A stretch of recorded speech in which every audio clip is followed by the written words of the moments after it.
Chapter 6. Bargains are struck, and work of a sorts is begun. My young radicals again. A further mysterious endowment. A challenge accepted. Callers in the night. Discomforts of a charnel house wagon. My beautiful Duchess had still failed to arrive in Nuremberg, and while the Duke of Crete was said to be abroad from time to time, dealing with the visiting alchemists, even going so far as to let several guest at his house, I had been unable to gain any further knowledge either of her movements or of his. Meanwhile, the lawyer, Hohenheim Plessner, had received our elaborate prospectus, passing it to his anonymous client, and requested a further interview. News of our mysterious backer, rumoured to be none other than the prince himself, inspired many Nuremberger worthies to press us into accepting their gold, and soon we had a box full of the stuff hidden in the gondola of St. Audryn's balloon in case, he said, we needed to depart suddenly from the city. St. Audryn became so euphoric, he said he was almost tempted to try and to build the flying frigate he had described. It was I who was forced to remind him that we had designed a swindle, not a genuine expedition, and that even if we built the ship, we could certainly never find the fabulous lands we claimed to be familiar with. Our shareholders were either greedy or foolishly romantic. One woman of middle years, the Landgräfin Theresa Wilhelmina Krasnaya Baderhoff Mroschnitsky, a cousin by marriage to the prince, hoped that by investing in our ship we might sail it into the Mittelmarch and find her missing husband. We accepted her fortune, although we knew what she did not, that her husband, though given to dabbling in sensational melodramas involving the black arts, had actually died in the arms of one of Mrs. Sliney's whores. To avoid scandal, the Landgräfin's nephew, it was said, had seen to the body's disposal in the Rat. Since he was due to inherit his aunt's wealth, he was also said to be furiously resentful of her bestowing money on a quest for her missing husband, yet ironically was no longer in a position to reveal that his uncle was dead. In the main, however, our investors were of the usual greedy merchant sort. Back in the lawyer's office, gloomy now that no sun shone into it, for the sky was full of seasonal snow, we were quizzed with a list of questions prepared by Hohenheimer Plessner's client.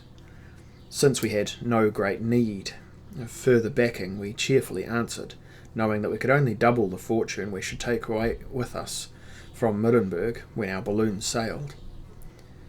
About halfway through this interrogation, which was perfectly friendly, the pale advocate held up an old book in a tattered binding. Van Brod confirms all you say, and I have discovered other evidence in support of your claims, which frankly, gentlemen, I thought a little fanciful myself, though of course I am not the principal here. What's the book, sir? Asked St. Audryn. It was passed over the desk to us. I read the title page. A Treatise upon the Discovery and Occupation of Occult Worlds. My guess was that the lawyer had been loaned it by his client.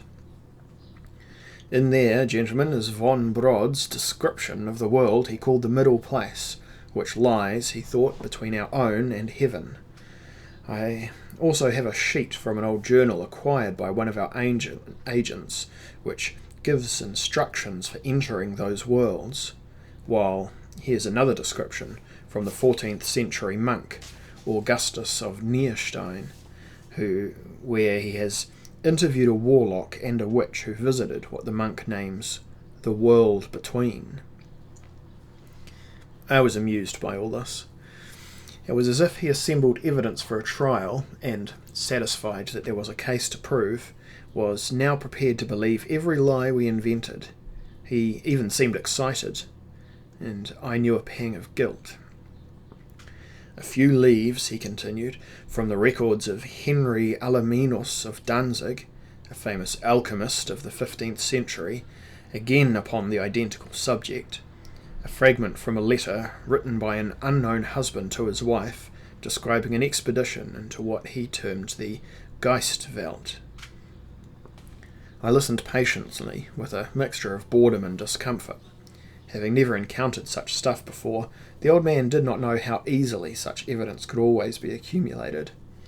It was a question of the specific selection one made from the vast whole of the world's information. But now he paused, and his enthusiasm for our scheme came clearer. "And here's something, Captain von Beck, of interest to yourself. Perhaps you have heard of it before. It is a letter written by Brother Wilhelm of the monastery at Rhenschel to a fellow monk at Olmütz.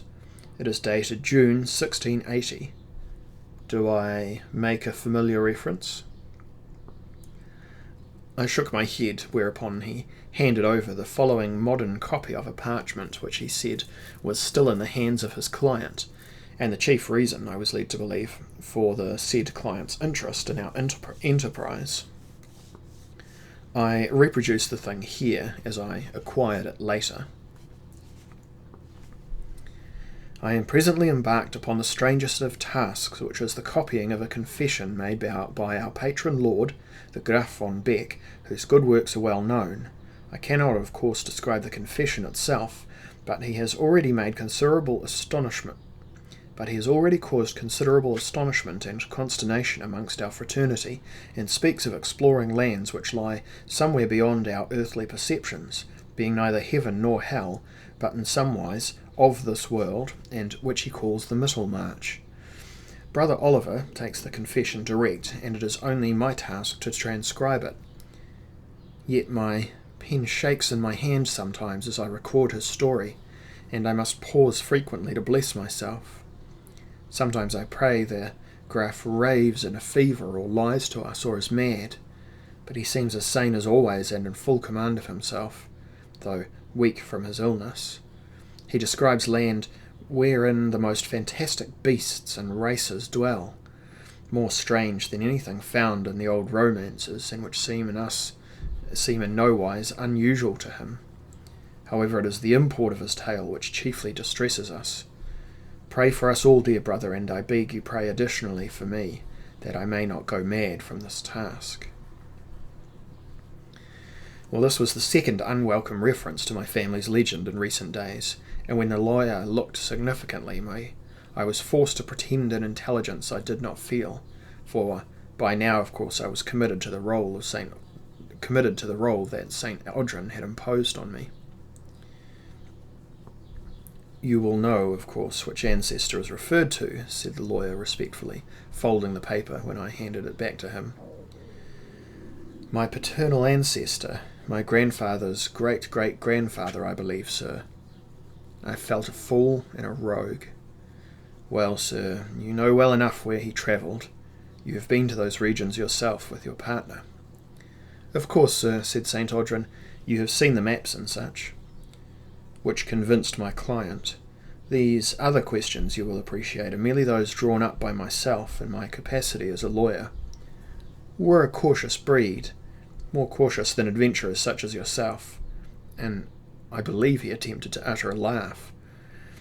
The deception was growing less and less to my taste, and I was divided between making my own confession and so betraying St. Audrin, or keeping silent.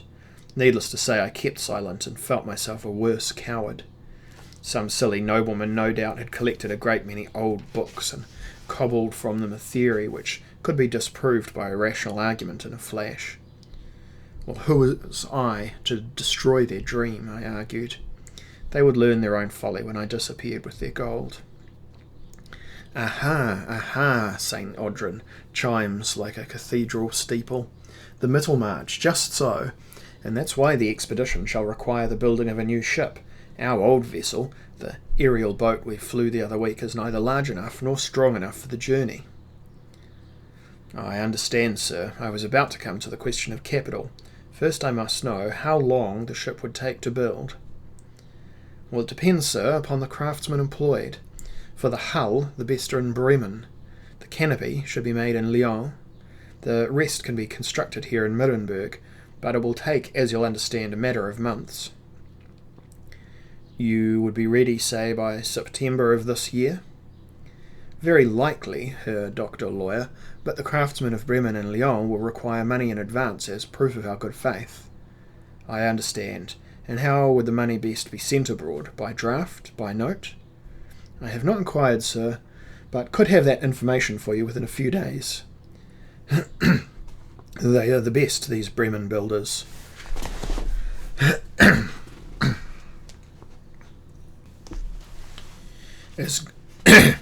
As good as my native Scottish shipbuilders, aye, and it would not be practical to deal with those at present.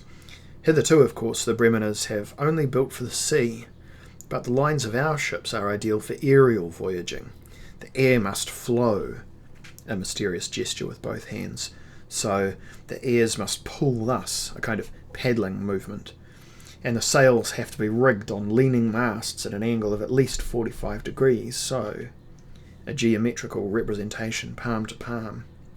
And then there are all of the subtler engineering problems, though we're fortunate in having the services of an ideal architect who has worked in his time for both British and Dutch navies. He's at present on the way home from America, where he has been advising the government there on the most suitable designs of ships for their needs. And so St. Audrin peeled on in this by now familiar mode a musical invention, which built upon the simplest of melodies to provide dazzling complexities stimulating the listener's imagination. In other words, the listener's own picture was painted in the shining colours. The colours St. Audrin provided. By seeing what they wished, they also saw what he wished them to see. They are the orchestra, he had told me earlier. I am merely the conductor. When he had completed his performance, I was almost as impressed as the sober-faced lawyer across the desk. St. Audrin assured the lawyer doctor that our ship would not only sail into the Middlemarch, crossing barriers impossible to negotiate by land or sea, but would be ideally equipped for any eventuality. He made sly references to the illustrious gentleman and your noble client, as convinced as I that Nuremberg's ruler was the person giving us this backing. Why the prince should outlaw secret societies dedicated to similar claptrap as we were selling, and yet be impressed by our claims, I did not bother to question, on the basis that frequently it was possible for an enthusiast to embrace one ludicrous notion while vehemently attacking another which was quite as ludicrous. Human nature explained everything for me in my mood of cynicism. As we returned to Mladotta Square in our new hired carriage, St. Audrin had the weary air of a great actor who had satisfactorily given a difficult part to an appreciative audience. The launching of our society is to be easier than I'd guessed, he'd said. For my part, I had grown anxious. It was one thing to cheat a burgher or two, but quite another to cheat an illustrious prince. I believe that it was from then that I began to experience a recurrence of my nightmares.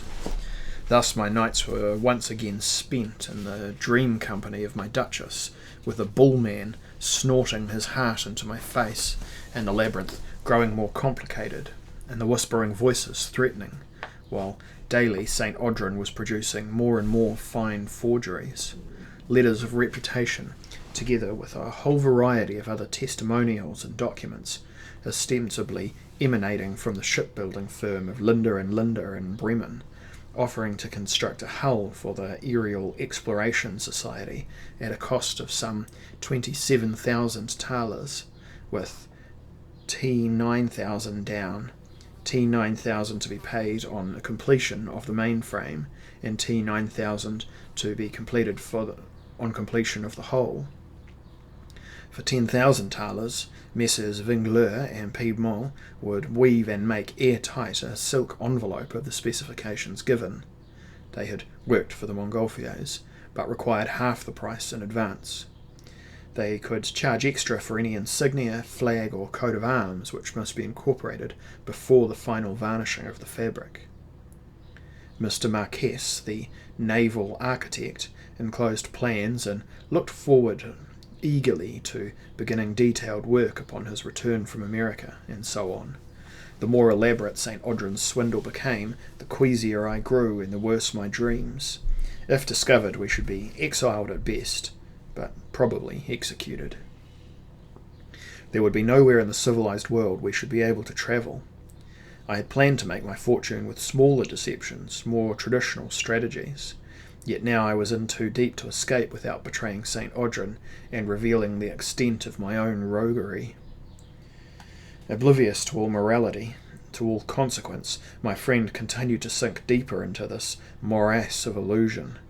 In further conversations with the lawyer, he regrets the lack of inflammable air for the powering of our new ship and wonders if this too might be purchased. The lawyer makes notes. Contracts are drawn up, and at last I must put my signature to them. I feel I am selling my soul to Satan. I can scarcely believe St. Audrin's light and easy attitude to the whole thing. The money we stand to accumulate is too much. I had no ambition to attract the wealth of a nation, merely the fortune of a widow. And so the time fled by, as unreal to me by day as it was by night. I took to drinking more than was wise, and to stalking the streets in the faint hope that I should come upon my Duchess. The winter grew colder. I felt that my spirit was dying within me. I had never experienced such a bleak unhappiness as I knew then. Frequently I thought of taking my horse from the stable and merely riding away from Nuremberg, as much a pauper as I had been when I arrived. I longed for Beck, for peaceful Beck and the security of my family. Yet stubborn, pointless, destructive pride kept me in Waldenstein's capital, that and my misplaced friendship for the Scottish rogue. On paper our great vessel began to take shape. St. Audrin even went so far as to draw elaborately coloured sketches of the ship's progress, and this contented the more nervous shareholders. I did not dare estimate the amount of money we now stored in our box, and only reluctantly, at my partner's insistence, went out to the little field when he visited the sheds which had been erected to shelter the old balloon. There, laughing to himself, he deposited the latest bag of thalers, seemingly oblivious of my misery's origins. "This cold weather depresses you, eh?" he said. "No matter, warm your hands against that gold." We made to return to the city. He sang out a cheery word to the guards. "Protect my ship, gentlemen, as if it were the treasure of El Dorado." The little field lay deep in snow, and snow was piled thick on evergreens, on the ornamental shrubs and trees, on the marble statues, on our wooden shed. The sun was thin ivory. Nuremberg was before us, her white walls and towers shading imperceptibly into the general whiteness of land and sky. St. Audrin wore a red cloak and hat, but I was in the black I had grown to favour. As we trudged back towards the gates, a carriage came rolling through, and from the window we saw the fur-swathed figure of one of our patrons, the Landgräfin Theresa Wilhelmina, all lurid paint and wild, despairing blue eyes, waving to us and calling for us to be to be careful of the ice underfoot. We had learned that she was moved by whims connected with the predictions of her astrologers and clairvoyants. The whole family was touched by the same disease. Her husband, when not a devoted whoremonger, had dabbled in the mysteries. His mother had been, scandal said, a full witch, and her sister a bestialist, while her nephew was known to run with a set, mostly younger Austrian bloods who affected to practice Satanism. But our Landgräfin had no interest in the wilder reaches of the superstitious ocean. We bowed and lifted our hats as she went by. Much of the gold in our coffers was hers. As we turned to watch her carriage go by, I saw to my surprise 4 riders approaching. They looked as if they had been on their horses all night. I recognised them almost at once as the young radicals who had saved me in the flight from Montsorbier. I was delighted to see them, and wondered what had befallen the rest of their party. "Good morrow, gentlemen. Do you remember me?" The 4 were scarcely able to lift their heads, so weary were they. Stefanik looked at me from the depths of a haggard face. "Aye, sir, of course I know you." His voice was almost a whisper. A flight of crows spread themselves, croaking and complaining, into the sky and scattered, their noise all but drowning his words. There was no time for conversation. I directed them to the martyred priest with the suggestion we dine there together. They were glad of this and promised to do as I proposed. Their company was now too short, and their clothes and weapons no longer so neat. Indeed, only one of the Poles, Stefanik himself, still had his brown bess. It had taken only a matter of weeks for him to be robbed of his air of innocent enthusiasm, his youthful superiority. Doubtless they had gone to Paris and found all I warned them of to be true. They rode on ahead of us, St. Audrin looking a little disturbed, wondering aloud if perhaps it was good that we should be seen in the company of radicals, now that all the sheep of Nuremberg's Bourse were beginning to bleat for their chance of acquiring grazing rights on our bubble. I dismissed his fears. With each successful fraud, St. Audrin grew more cheerful, more sure of himself, for he estimated his worth according to his ability to deceive the world. For my part, I was merely astonished at how men and women would throw off all sense when confronted with an appeal to their inner selves, the prospect, no matter how unlikely, of their dreams being made concrete. Promise a man a cheap interest in a timber mill, and he shows instant suspicion. But promise him immortality, eternal fidelity from his mistress, a glimpse of El Dorado, and treacherous hope will always trap him. Thus, old men are turned into fools by clever doxies, and widows into wet-eyed girls by handsome rogues. Yet these are the same who count their change in the button shop and study a servant's accounts to the last fraction of a pfennig, who are sceptical of the existence of the next valley, let alone the next world, and doubt the need of a blind beggar in the street. Indeed, it's fair to say that the more cautious and miserly the person, the more easily they're lured into a greater folly. Pausing at the Chevalier's breezy insistence to celebrate our successes with a glass or two of gin and water in a riverside ordinary, we made our way finally to our headquarters. In the large tap room of the martyred priest, my 4 young friends were warmer and less travel-stained than earlier, and I cried "Halloo!" for I was slightly drunk, and brought forward St. Audrin to be introduced. They were rueful and a little shy, for they had lost more than 2 of their company. They had also lost some of their enthusiasm for the Commune, and had to say that my warnings of Paris had substance. But they were otherwise remarkably undaunted. They'd find their utopia yet, they said. "Where?" asked I. "South America," replied Krasny, the native Nuremberger. "Peru," St. Audrin wanted to know. "Colombia. What do you hope to find there?" "We mean to begin a new civilization, sir, based on fair principles." "All you'll find, boys, is disease and dying Indians. She's short of gold, moreover, the subcontinent, not what she's cracked up to be at all." He said this most feelingly, as if the entire land had once conspired to betray him. "We're disinterested in gold, sir," the pale-haired von Lützow, grown gaunt since his adventure began.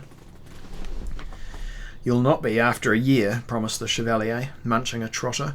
"What Sylvania, what golden paradise shall bloom amongst the deadly vines and monstrous snakes, the swamps and unnavigable torrents, the strangling forests and gigantic birds of prey, where Indians lurk in the shadows of your stockade, ready to kill you for the colour in your kerchief, with little poison darts you neither hear nor see, nor yet even feel until you're threshing."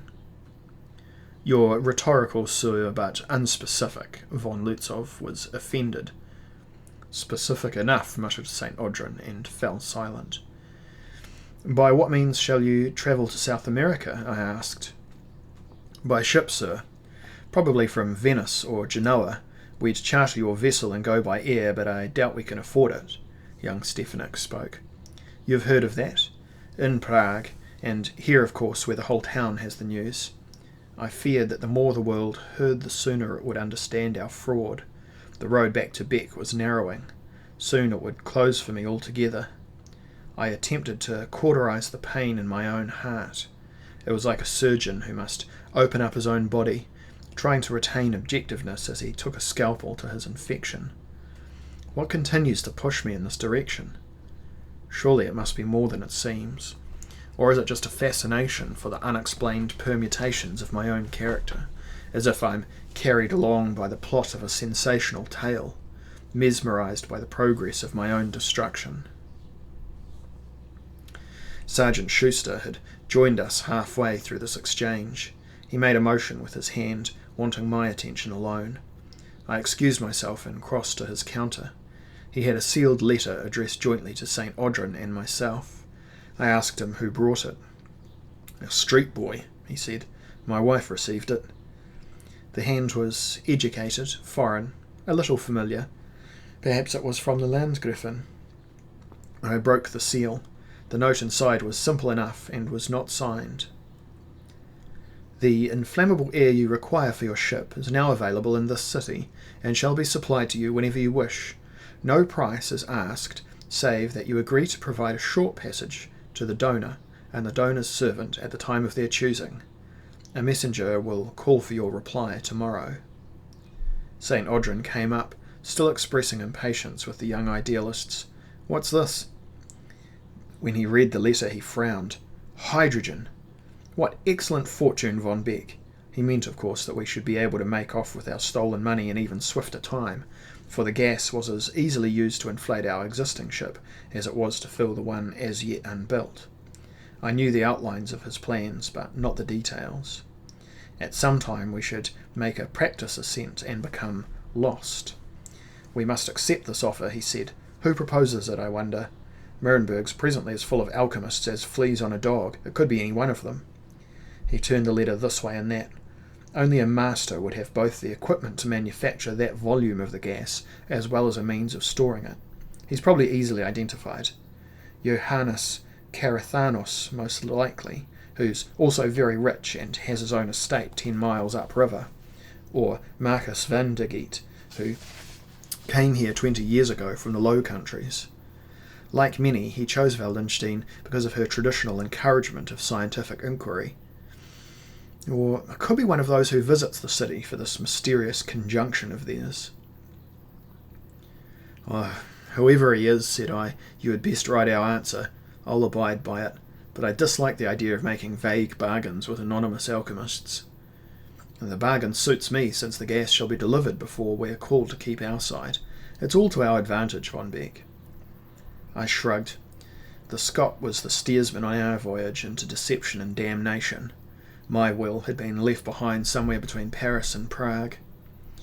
What remained of my resolve was used to keep me sane when the nightmares assailed me. I feared that uncontrollable chaos might result from St. Audrin's euphoric decisions.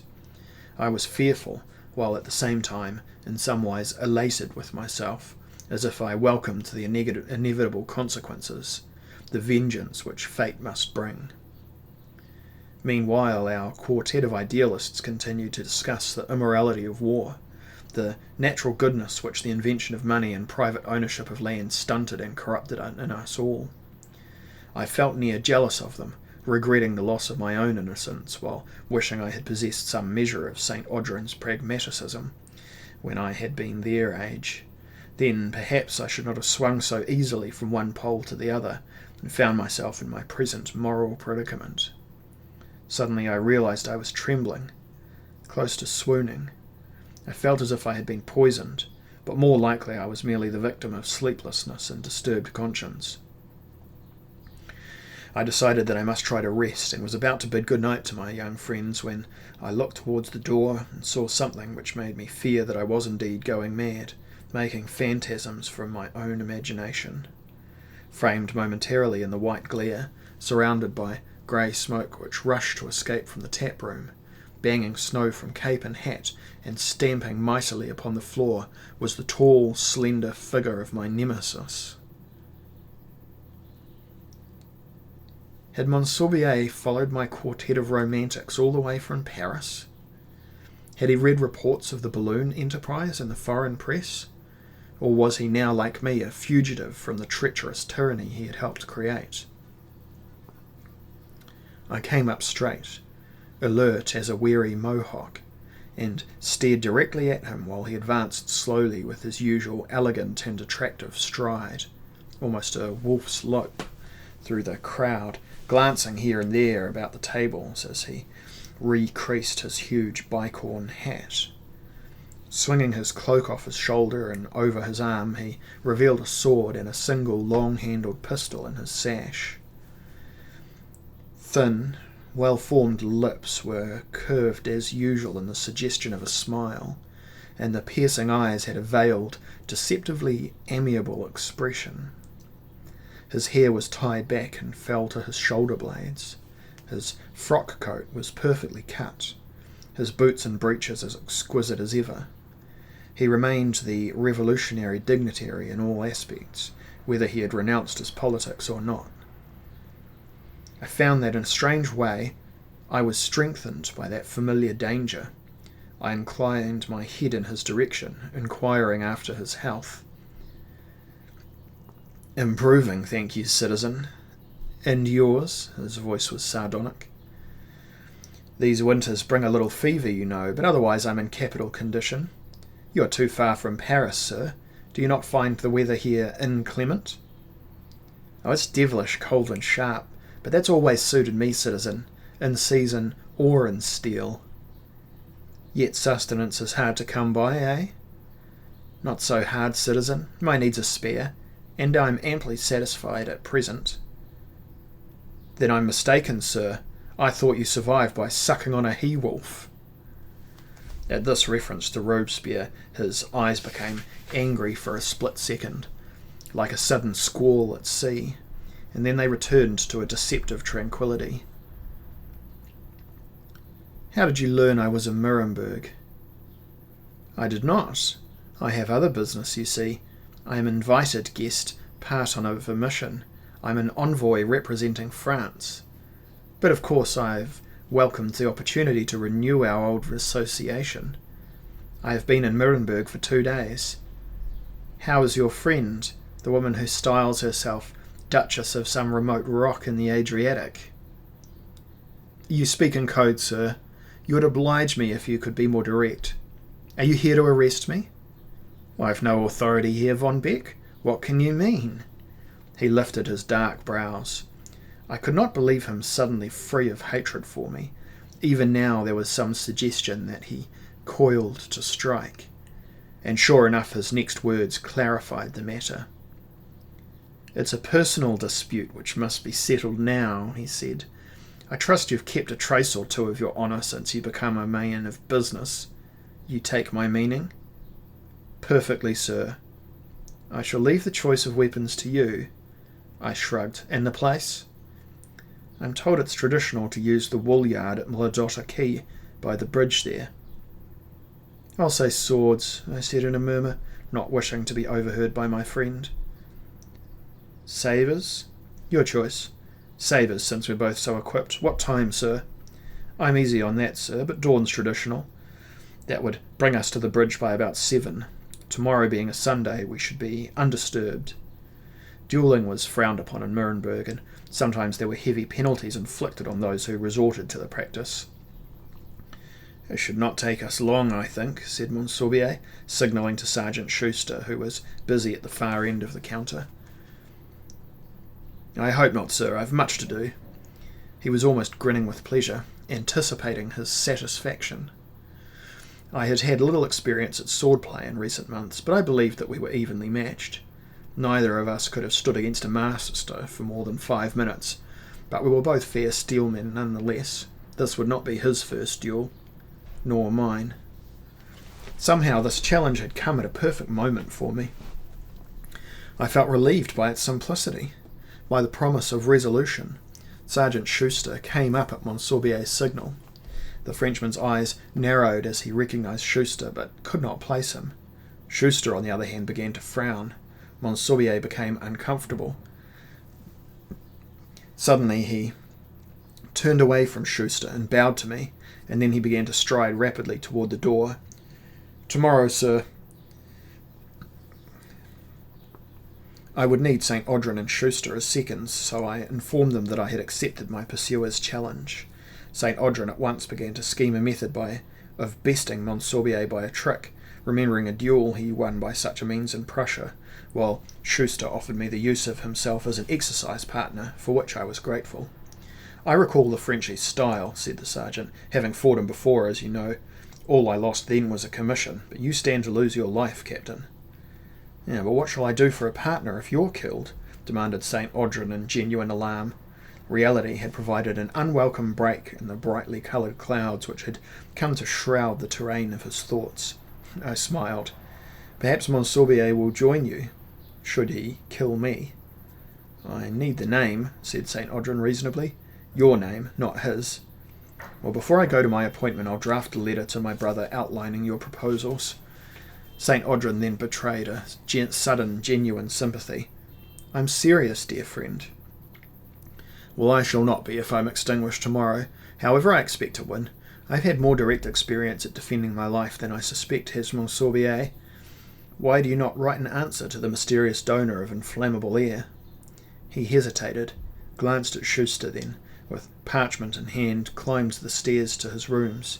For my part, I had welcomed Monsorbier's challenge, though I now grew cold with that category of fear which provided me with what had often proved a false sense of objectiveness, yet which none less successfully lifted my spirits. That evening the tap room was emptied early. My 4 young friends were weary and went to Krasny's family home to sleep. Sergeant Schuster saw that benches were cleared back. Then, with our sleeves rolled up and our knees bent, we addressed each other's sabres, while St. Audrin, returning from above, bit his nails in a corner, and Ulrika and her mother watched with troubled eyes from the gallery above. I was pleased just to be active. Very rapidly my skills came again to me as we fenced back and forth over the sawdust, with Schuster grinning his pleasure at the sport. But this single day was to be the pivot on which all our future fortunes would depend. There were many further events ahead of us.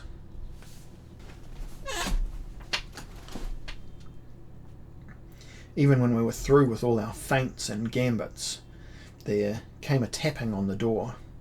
Sergeant Schuster signed for Frau Schuster to respond.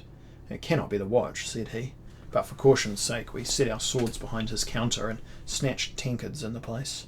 Frau Schuster took her comfortable bulk to the entrance, lifted up the bar, and then staggered backwards as the door was driven violently inward, and a dozen men, their faces masked by scarves, pushed brutally into the martyred priest. I thought at first they were Monsorbier and his party, but they were dressed wrongly for Frenchmen. These bully boys now pulled great pistols from beneath their dark greatcoats, levering some at Frau Schuster, the rest at Ulrika, who was fierce with anger. "The woman die if you resist," said the muffled leader.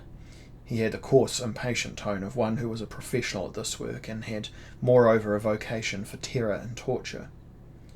Had Monsorbier turned coward and hired a parcel of footpads to save himself the trouble of rising early? I was unable to believe it of him. Well then, who had sent them? What other enemies had we in Nuremberg? "You're St. Audrin?" asked the leader of me, gesturing with my barker. I made no reply, and he looked towards my partner, who was feigning carelessness, still in his corner. "Oh, aye," he drawled. "And what can I do for you, gentlemen?" He stood up and looked down his long nose at them. "Gads, you're big healthy fellows. Are we off to a prize fight?" "Then this will be the other," said the leader of me. He sucked in air and blew it out suddenly through his muffler. Good. We were surrounded. My only handy weapon was the sword I had hidden behind the counter. Sergeant Schuster and his family were helpless. The sergeant looked towards our secreted weapons, but I shook my head slightly. We could not risk the lives of the woman. He contented himself with a snarl. "What is it you want? Money? It's already gone from the premises. The watch will be passing here within 10 minutes, and if I do not respond to its signal, you find yourselves fighting half a score of trained militia. You'll leave now if you have sense." But the leader of these invaders was unimpressed. He motioned with his pistol. "We've come for these gentlemen. They're safe enough if you don't interrupt us in our commission." His voice remained coarse and sinister. "And you'll say nothing to the watch innkeeper, or you'll find this pair skinned and gutted before morning, with apples in their mouths, trussed for the oven." Not one of his crew laughed or otherwise acknowledged his morbid jest. Silence dropped like a winding sheet upon us all. For a moment the scene was completely still. Then the leader signalled again, and St. Audrin and myself were roughly shoved, made us stumble towards the door where in the snowy darkness a box wagon stood waiting, its doors open. It was the kind of covered cart used for transporting cows to market, to bringing butcher's meat from the charnel house, and it stank of just such recent use. "Do not jeopardise your family, Sergeant," I said. "We'll send news to you if we can." "Get inside," ordered the chief rogue. St. Audrin hesitated, his manner theatrical. "Dem," he said in drawling English. "I do believe the fellow's not joking. Old friend, we're captured for no special merit of our own. The butcher's run short of pork. We're to become contents of a pie." He led the way into the stinking, blood-spotted hold, crying out for all the world like an impatient aristo. "Drive on, man, drive on. 'Tis a cold night, and we've no topcoats."